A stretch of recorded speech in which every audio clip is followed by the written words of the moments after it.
in the 1940s. These airplanes built a little bit later on in life in the 1980s, couple in the 1990s, and are its S2B models. Very iconic. Hanavak Media. Solo maneuvers, and they like to showcase the ability of professionalism, precision, and discipline, all in the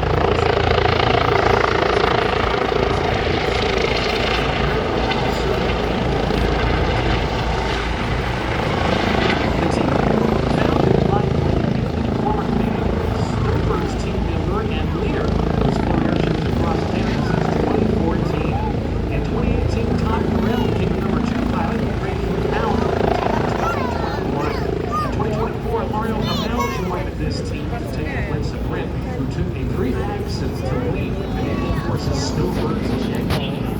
They are now working a good way in now to begin the next 15 minutes or so of some very difficult and challenging formation aerobatics. It is the team leader, Greg Powell's responsibility to fly the formation and to fly it well, being smooth and deliberate on the controls. The wingman, they have one job: to set the formation, set the symmetry, and very little time is spent anywhere but directly locked on to the leader's aircraft. They pick up a paint line, or often in some airplanes a rivet line or another distinguishable marking.